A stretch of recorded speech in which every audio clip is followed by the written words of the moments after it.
Manahi hariba maru pambi sigi maramda khara haijarake magi maming se yam yame gallnuts Harad seed aduga scientific name da Terminalia chebula haraga khangnei mase king of medicinal plant haraga khangnaba esada duki mati kanaba piba hidak semba aduga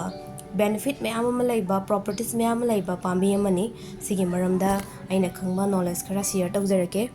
Manahi se fazana chamthokpiraga maru amani dum chinda umbiba yai chakcha to obma matungda chabiyo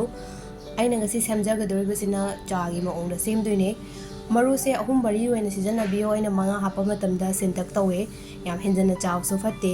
fazana futpiro minute kun manga low flame da haidi kanbanina kara popnaba maongda futpiro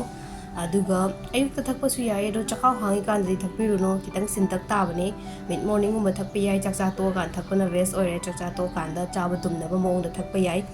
mase vitamin C iron magnesium selenium copper sigumba kana mem yawe samda yamna kana ba pi skin da su kana ba pi ba khogi dead cell gumba lawthokpa da su yamna mateng pangba aduga purify ohelle haidi sengdokpa skin sinje clear ohenba da mateng yamna pange aduga lokhuba lokthungba da su phanba immune boosting gumba yam tawe immune ka khalhanba weight loss da sizinaba yai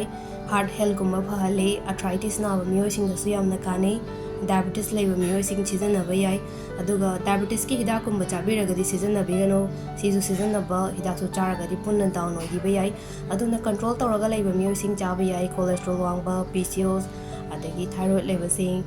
overweight oiba sigumana yamba sizinaba yai yamna kanaba maru makhal amani na pizaribase general oiba guidelines ni amaga loina chanagani fani laite mayamna kanabasing do khara khanganjabane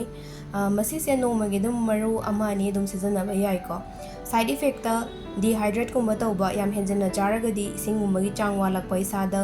bloating gumba gastric issue gumba laiba yawi henjana chaba matamda underweight oiba weight yamna watpa height ka weight ka chanadaba sigumba miyoi singda chabigano overweight tadi fai aduga underweight oibadadi chabidaba